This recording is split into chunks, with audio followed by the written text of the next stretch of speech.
Бізге өз загонымызды үлкейту керек болды, яғни біз оны 40 метрға ұзарттық. Стойкаларын железобетонный шпалдан жасадық.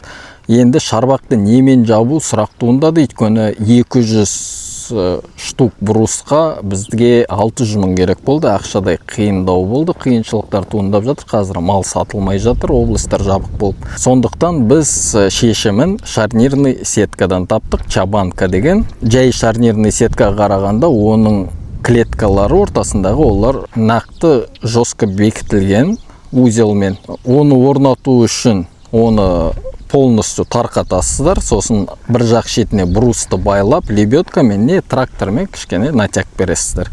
Сосын сыммен байлап тастайсыздар. Негізі орнату тез, оның қиындығы жоқ. Биіктігі чабанканың 1,6 метр, бір рулонда 50 метр. Бізге бүкіл шарбаққа енді 2 рулон жетті, себебі есіктің орны бар.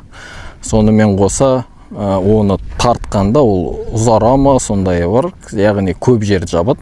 Бір рулонның құны 32 мың теңге. Енді оның беріктігін күшейту үшін 3 ряд 6-лық сым жіберу керек, шестерка сым. Сетканың минусы ол алыстан көрінбейді. Загон ашық сияқты көрінеді, сондықтан мал оны көре алатындай сыртын теневой сеткамен қаптайтын шығармыз. Негізі қамыспен қаптау ойды болды. Бірақ теневой сеткада қымбат емес. Мысалы, биіктігі 2 метр, бір рулонда 100 метр ұзындық. Яғни бір теневой сетка жетеді. Егер 45%-тігін алсақ, затенение, онда ол 20 мың теңге тұрады. Қарағандыда сатылып тұр.